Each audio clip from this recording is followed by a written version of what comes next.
My name is Nilmari Zapata, and I am a Latina role model because I believe that you can overcome any circumstances that come in your way and be the best version of yourself. Hello, I'm Sandra Rivera, and I'm a Latina role model.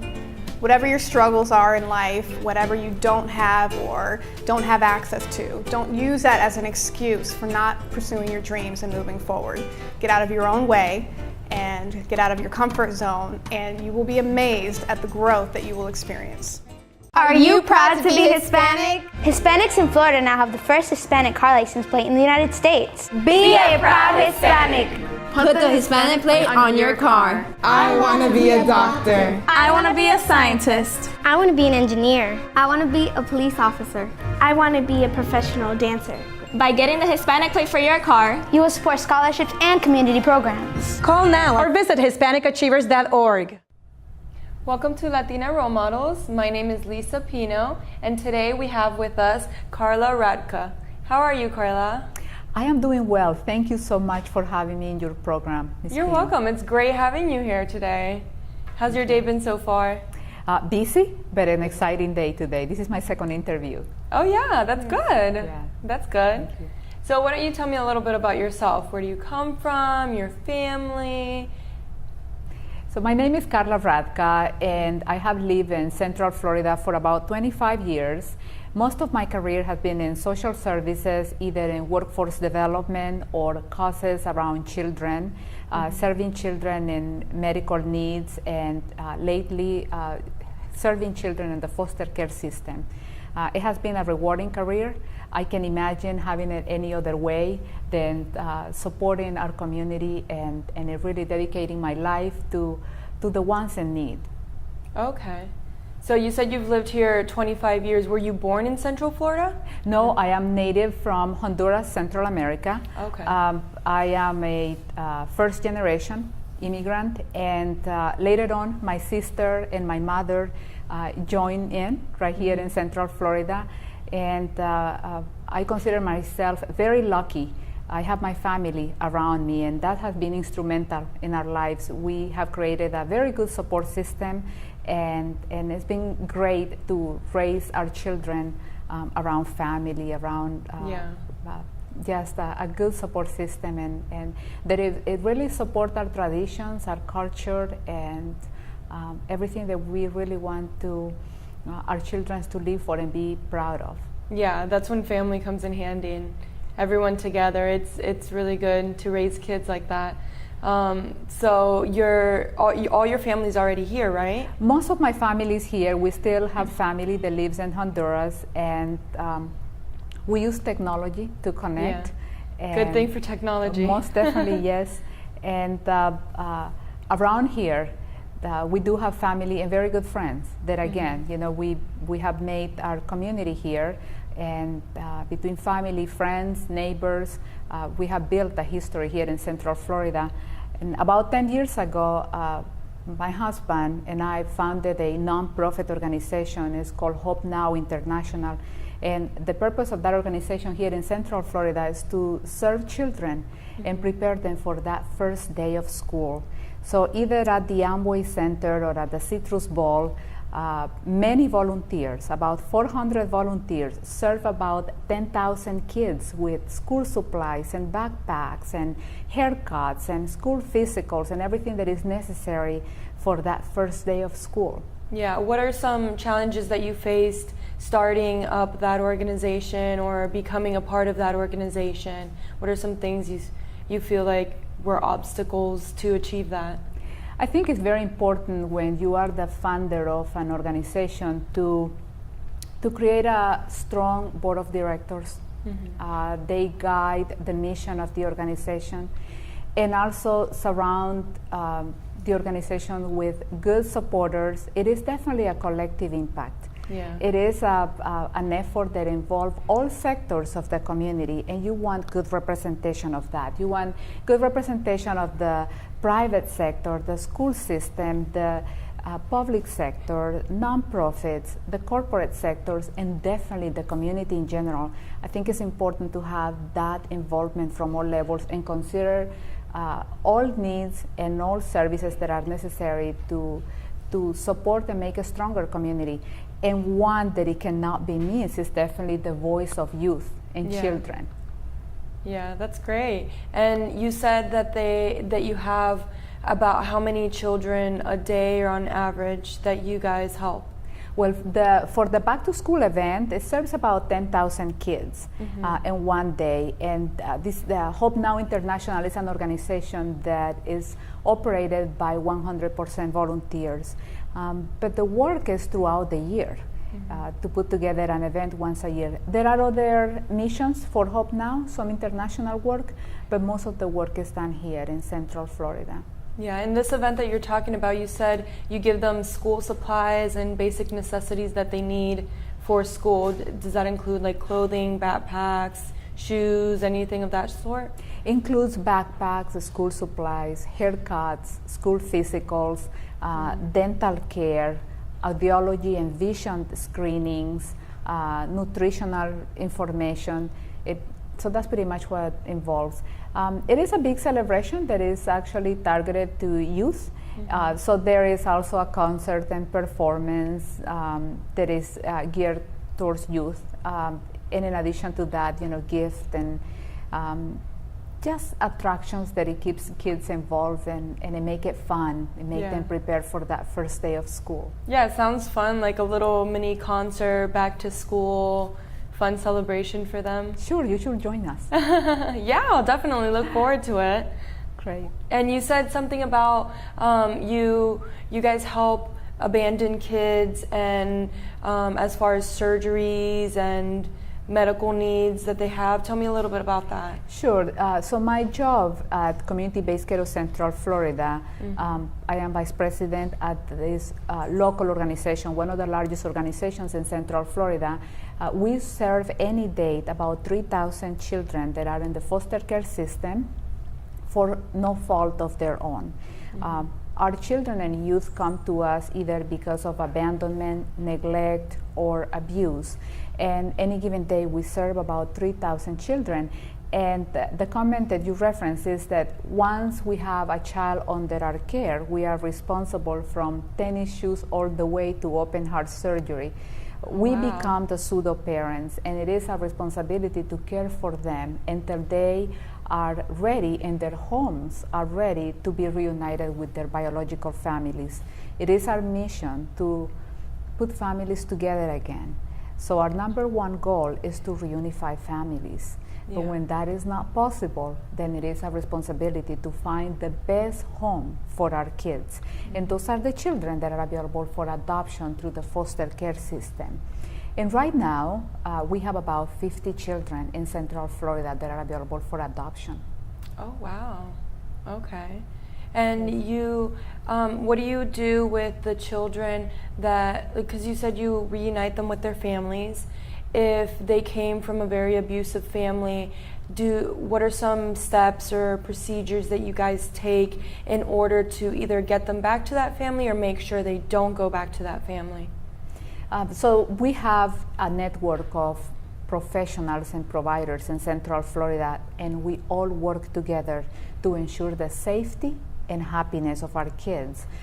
For families that may be struggling with different issues, let's say addictions, then the services that are necessary to create a health environment for the family and the child will be put in place. And once those families are stable and in good condition to be reunited and to live in a good environment, that's when those conversations of reunification and those conversations of how to move forward take place. But our number one goal is the safety of our kids. Yeah, of course.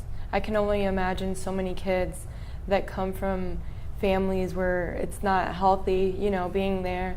And it's sad. I can imagine it's sad. Do you ever get attached to any specific children, or do you find yourself getting attached to many of them all the time, or especially when they leave or they go back to the family or they get adopted? How does that feel? I have met so many children that inspire me, and they provide enough inspiration and enough reasons to continue to do this work. Yeah. I admire their resilience, their spirits, their willingness to continue to live and be the best that they can be. That's the reason to do this work. Yeah. And I have found plenty of those. And it is an exciting experience, with the understanding that the best place for them to be, if it's with their parents and that's where they need to be, we blessed and release. Knowing that you were a part of that child's life and that you can continue to be, I think is one of the best gifts of this work. That must be a great feeling. You gave me It really chills. is. That must be a great feeling. Those kids deserve to have all that help. And they must be really strong, being a child in that position, going back and forth, and they're strong. They're not having the typical normal life of a regular kid, Yeah. Yes, I share with you a story of a young man. He was 17 years old, and he was at the courthouse being adopted by this wonderful family. And when the judge asked him, "Why would you like to be adopted? You're 17, you are almost out of the house. You'll go to college, right? You'll be gone in less than a year." And he said, "Because I want a place to call home, and I want a place to come back on Christmas vacations." Oh, that gave me goosebumps. So you live for those moments. Yeah. You live for those special occasions when you know a child has found a forever family, and that is what we celebrate. Yeah. Our families, our children, our youth. Of course. Yes. What are some goals that you say you have for yourself, or some goals that you've already achieved in this process? My career, I knew from the beginning that I wanted to dedicate my time to in the service of others, and I worked towards that goal, and I have achieved different leadership positions in my career. I had the opportunity to fund organizations, to be the funder, to be the director, and to be in leadership positions. I think more important than anything else is the difference that we create in our community. Leadership goes beyond titles, and leadership is an action that we take, not a position we hold. But I think it's important, especially for women, to take charge of their careers and to map out their careers and to find good mentors that can help them with that mapping. And saying that, for the women like myself who have reached leadership roles and have These will be some recommendations that you give to. recommendations. Yeah, yes. let us know some recommendations you give to some young Latinas, so that way they know. Yeah, so for young women who aspire to have professional careers, I think it's very important to have mentors, to identify and reach out to individuals that they trust and they admire, to be able to receive that support on their career path. And for the women who have achieved their goals and who are in leadership positions and have climbed the ladder of success, not to be afraid to lend a hand. The ladder of success will not break because you are trying to help somebody else, and it's important to do that. That's really great advice that you give them, and I hope they take that to heart. It's very important.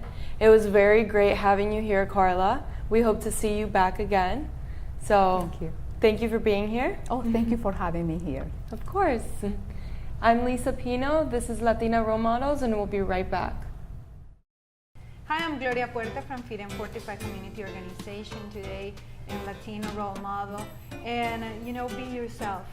Try to have your purpose in life and be a legacy of service. My name is Sandra Rivera, and I'm a founder and mentor of Daughters of the Mighty King mentoring program for young girls. I am inspired and encouraged to be here because I want to see a new generation rise up.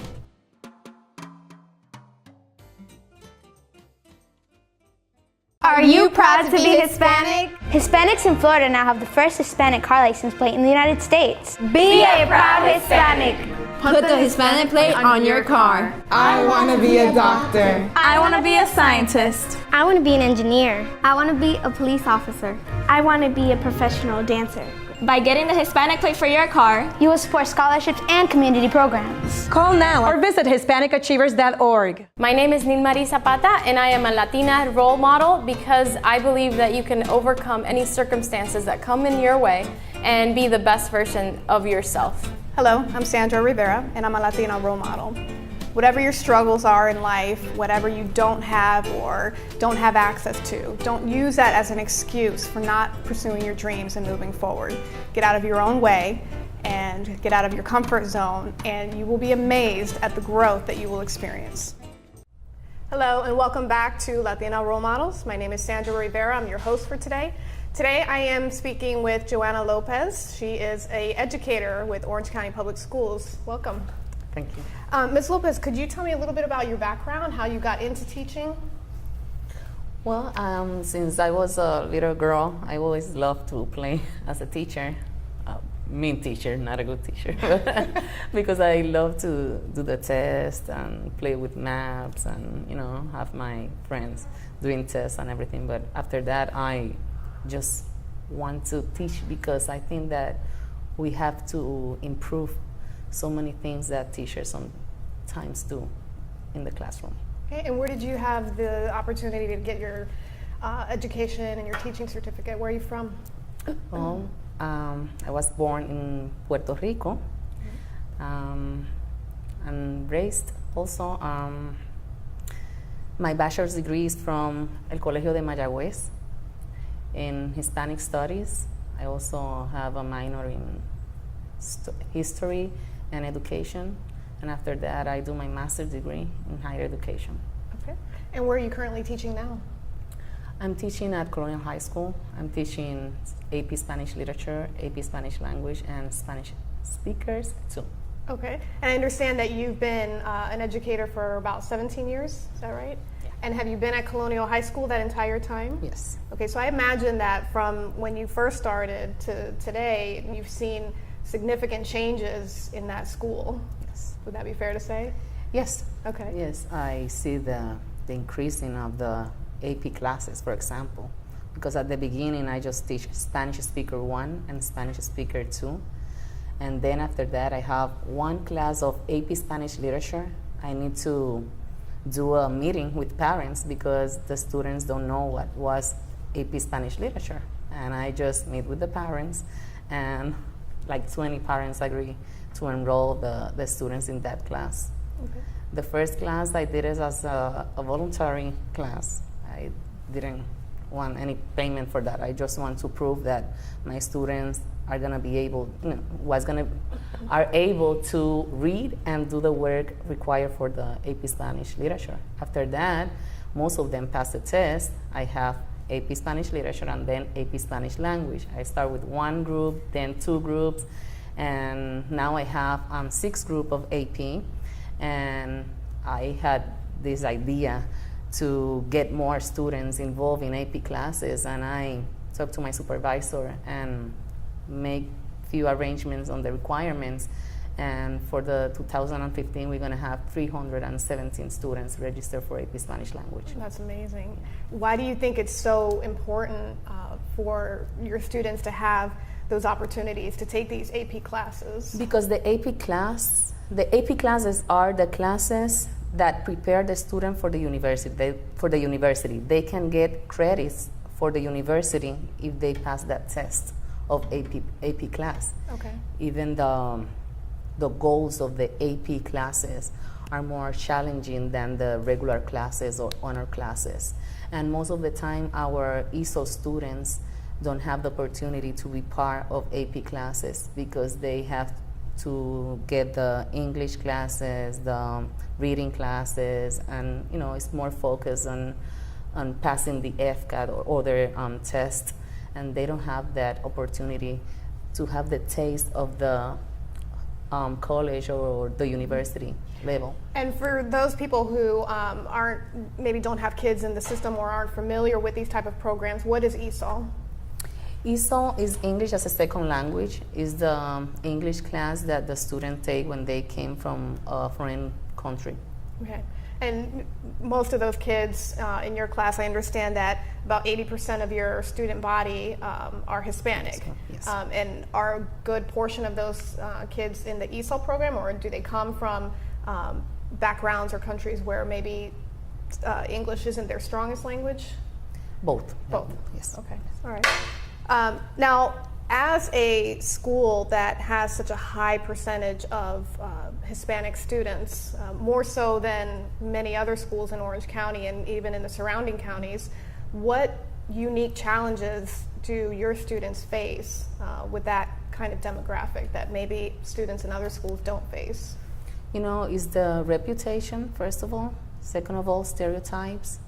And because people from the outside judge us because of our population, they believe that because we are Hispanic, we have certain type of behaviors or certain types of grades or goals. And, you know, I think that is most the way people see us, not inside the school. Inside the school is another story.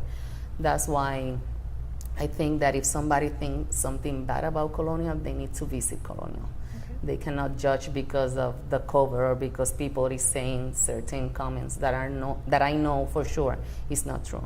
Okay. And I understand that you were instrumental in creating a new Hispanic society within the school. Can you tell us a little bit about that? Yes, I recreated because I started the Hispanic Honor Society as a Hispanic Society only. That was the first name on 2001. Mm-hmm. And mostly was doing shows in the PAC, Performance Arts Center, and also do the food and share with other teachers and administration. But at that point, I was thinking about my culture and the objectives of the club, and I think, no, this is not only about dance, it's not only about food, it's also about doing community hours and also about promoting our language, competitions, speeches, for example. We did a lot of those. We also we visited Senior Houses Institute. We also go to the Cancer Awareness Walkathon. You know, it's more than that. Our culture loves to help, and we also love to share our culture. It's part dancing, yeah, but it's not the main purpose, obviously. So you've raised the bar yes. In order to be able to be in that program. Yes. And I would imagine that by doing that, you're setting up your students for even more success when they start applying to college, and they can list these kind of activities yes. as part of because what they do. Also the requirements now is higher. They need more than 3.0 GPA. Okay. And also the type of classes they have. And also they have to fill it out an application. And right now, our society we have 50 members, and the GPA is 3.8 average. And we have 17 different nationalities. You know, everybody wants to be part of the club, but we also have 50 spaces because, you know, it's not because I don't want nobody else, but it's because we can handle better 50 students, you know, because we have so much things. We go to UCF summits, we go to Kaiser field trips. We do more than with 100 it's going to be harder for me to handle it. So I imagine at this time of year, now that the seniors are heading out to their respective colleges or whatever it is that their plans are, it's kind of a bittersweet time. What is the most rewarding part of teaching, of what you do? Well, the most rewarding part is when I see them achieving their goals, when they came into my room and just tell me, Miss, I have been accepted to Princeton, for example, with Samuel, or UCF, or Valencia. Doesn't matter which university it is. It matters that they want to be somebody in the future, and they want me to know about that. You know, for me, something very, I feel pleased and I feel honored because they just let me know the way they feel, and I feel happy for them because I love them as my children. And what does it take to be a good teacher? What makes a good teacher? What makes a good teacher? That's a good question. what makes a good teacher, we have to know our students. Before the subject, we have to know them good, and we have to always, when we do a homework or an assignment, we have to take them in consideration. It's not because I want everybody to get good grades. No, I want them to be successful at their level, and I want them to increase their self-esteem. I believe that the teacher needs to take that in consideration. We have to be very careful on the way we talk to them, because they are very sensitive, they are very delicate. Mm-hmm. We need to increase their self-esteem, and we want to make sure that they're gonna feel strong enough to fight in the future and be somebody in life. So, Lopez, I have one final question. You talk about the joy that you get from seeing your students succeed. I understand that you have a student that you taught that wasn't even an English speaker when he came to you. Can you briefly tell me about that? Yeah, his name is Samuel Vilches. He came from Venezuela. Excellent student. He's the president of my club, of the Hispanic Honor Society. He helped me with the idea of raise the requirements and the requisite to be part of the club. I think that he was an inspiration for me to do that, because we was talking and he told me, you know what, if we raise the requirements, other students from other cultures are going to be part of our club also, and that's what we want. And we also make arrangements to have courts and also have the stalls, and now is a big things in our school.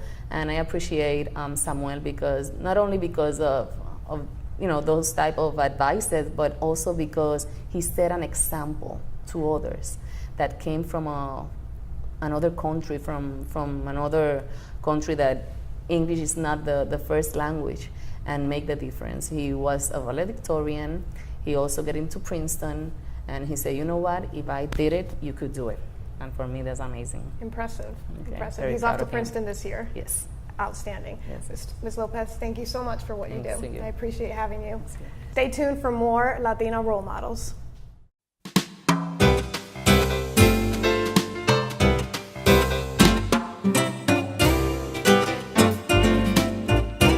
Are you proud to be Hispanic? Hispanics in Florida now have the first Hispanic car license plate in the United States. Be a proud Hispanic.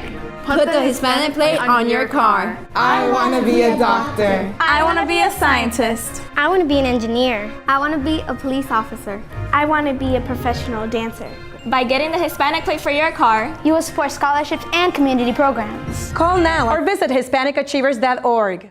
Hi, I'm Gloria Puerta from Freedom 45 Community Organization, today in Latino Role Model. And be yourself. Try to have your purpose in life and be a legacy of service. My name is Sandra Rivera, and I'm a founder and mentor of Daughters of the Mighty King mentoring program for young girls. I am inspired and encouraged to be here because I want to see a new generation rise up.